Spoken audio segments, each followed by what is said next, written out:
Thank you so much for your invitation. I will try to upload my presentation. So I will start. Thank you so much for your invitation. I'm happy to be here with you this afternoon. Just very briefly about myself. I'm a university teacher and I do research on civic and citizenship education in Graz and Vienna, mainly in Vienna. Here I'm a professor for democracy education. And the Center for Teacher Education at the University of Vienna. And my research focus is on political theories, understandings of political processes, and the role of citizens in democracies. And yeah, that's my main focus is on how democracy is formed in didactics, in teaching, especially I'm doing research also in teacher education. So I've chosen this topic for this afternoon, European democracy under construction, perspectives on democracy education. So this is one of my favorite topics. I also worked in the European Commission. I have some experiences in the EU politics. So, and I think especially this topic is very relevant, especially just before our EU elections in 2 weeks on the 9th of June. And the topic is also relevant to the framework of the so-called crisis of democracy. And what is the crisis of democracy? So my next slide will show you some articles, some headlines from newspapers and magazines in Austria and Germany in these recent months. What do they tell us? For example, is democracy dying this year? Are we really a liberal democracy? And is this democracy toppling?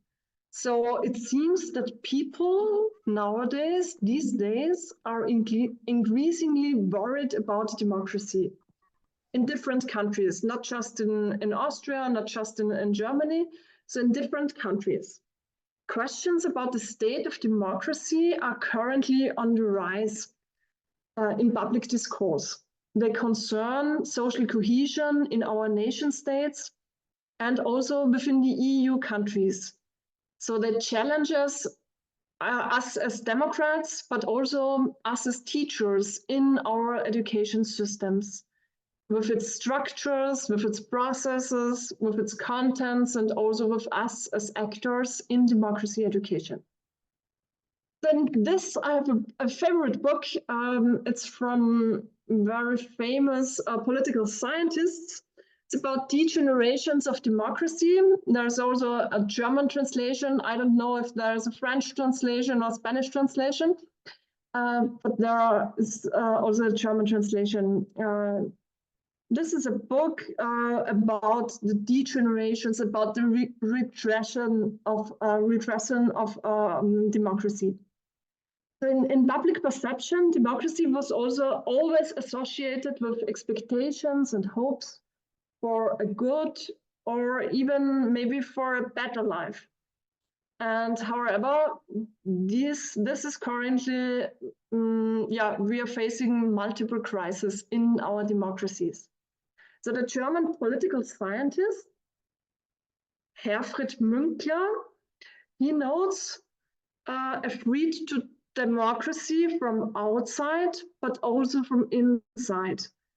2 years ago, he said, the confidence of the 90s, according to which democracy was the political future, and only a few countries were still resisting its democratization, has long since evaporated.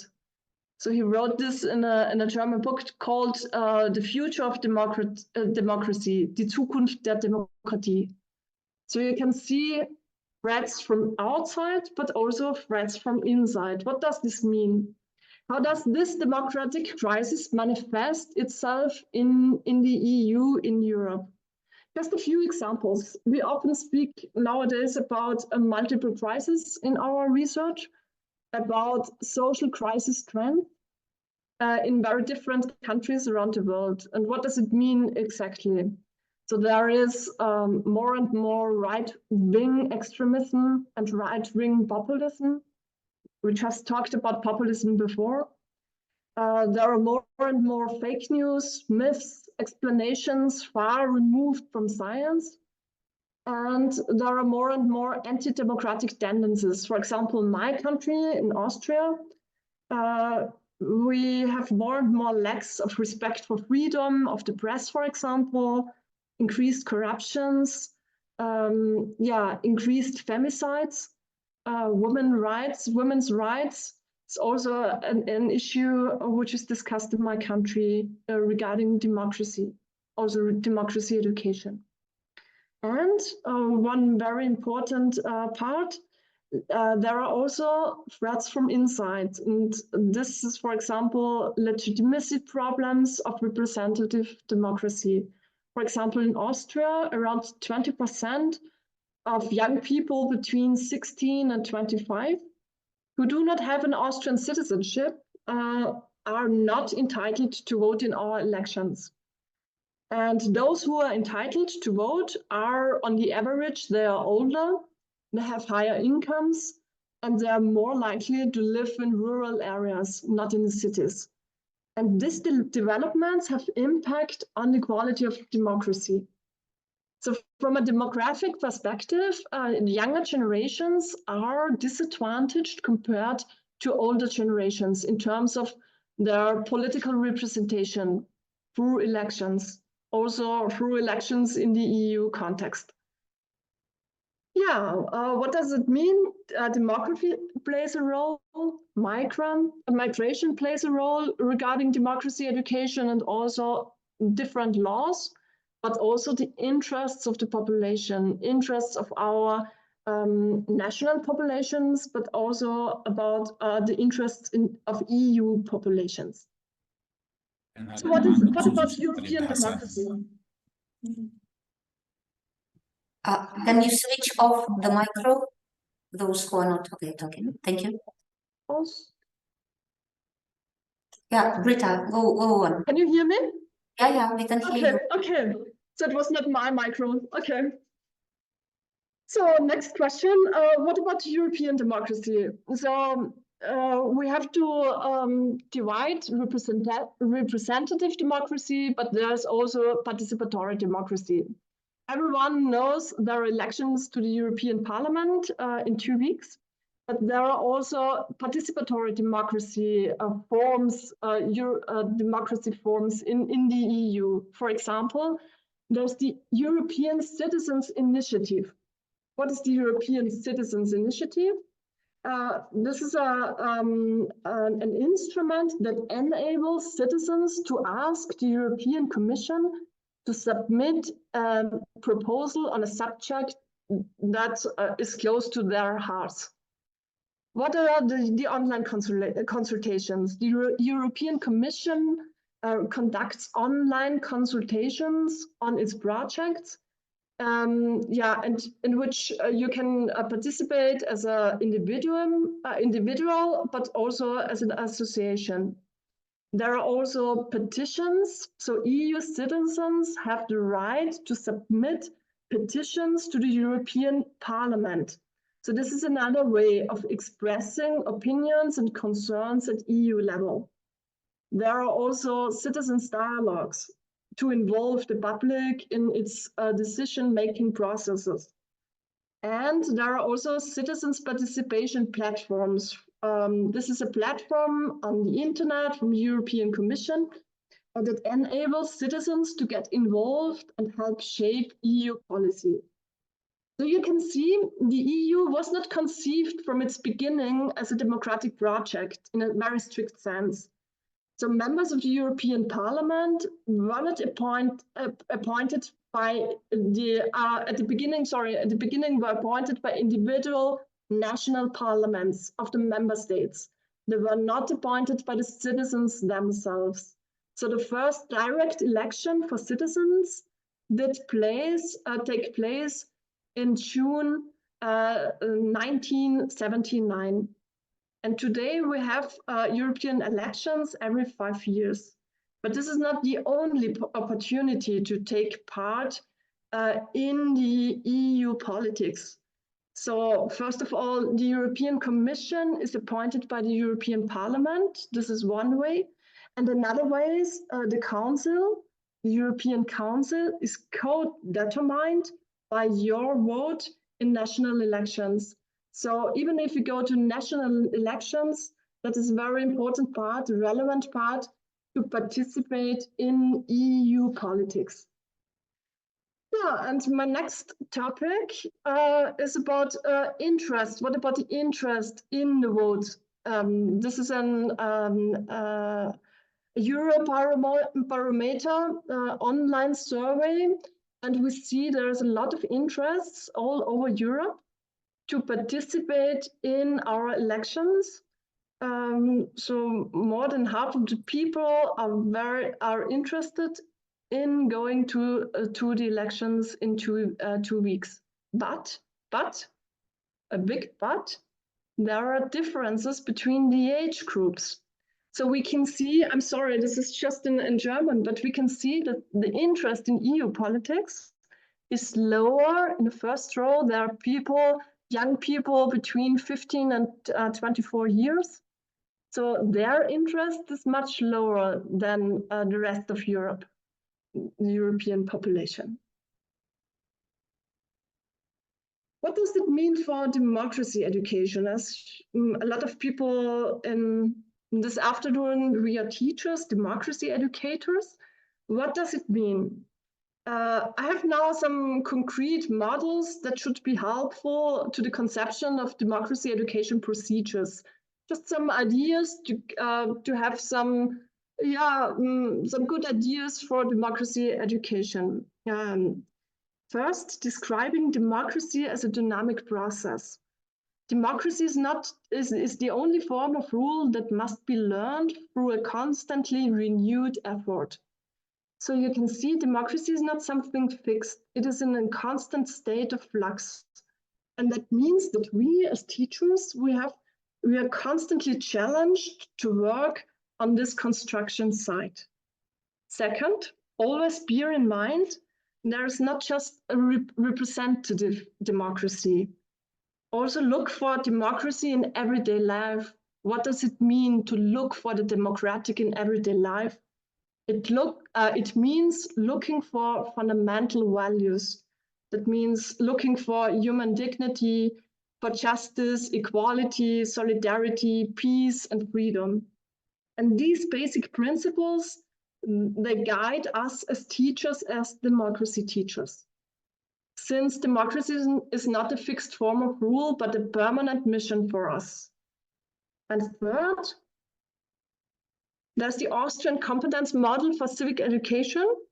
And I did some changes just to give you an idea about goals of democracy.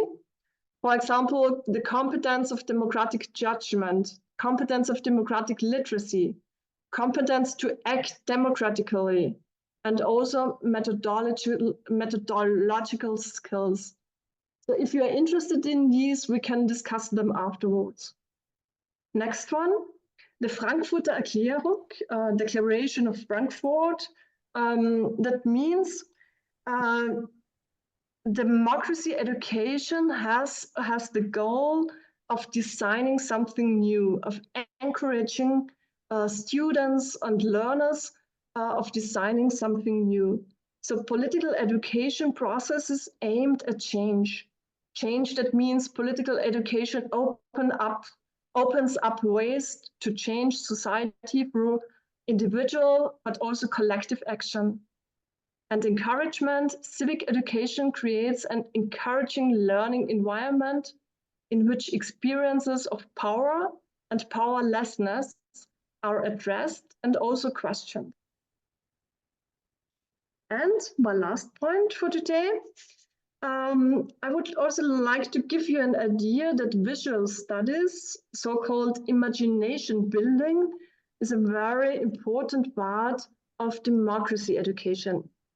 That means creating self-thinking spaces for students, for learners, to start with the subject and their individual ideas, and they always in a democracy they have to come from above, not top down. They have to be grassrooted. And the word Europe has a strong aura for many people. It stands for hope for freedom of opinion and religion, for democracy, equal rights, and so on and so on. But there's a weak sense of attachment to Europe and a lack of imaginary. Sorry? No? Okay. And in our public communication, we have difficulties with pictures about Europe. So when we think about Europe, or when you read newspapers or see it in the news, Europe pictured in the news, you can see flags. You can see the European Parliament. And you can see not very lively actions. Political communication research states that media discourses on Europe often use abstract languages and also abstract pictures. And this is a very important part for democracy, to start with an image building, with communication by images. And this is a powerful instrument for making our students and our learners competent in democratic actions. What do you think? What is this? Just one last question. And what is the picture about Europe when you see that? What is your association when you think of Europe?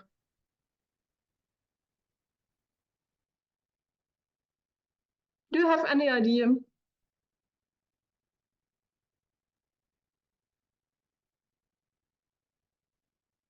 So this is art. This is art, but it's also reality. These are clothes found on a beach in Senegal from migrants that went from Africa to Europe. And this is also a picture about Europe, a picture about Europe from the border, and not from the center. It's a picture about from the border. And this is also an idea to create pictures from the border, not centered pictures.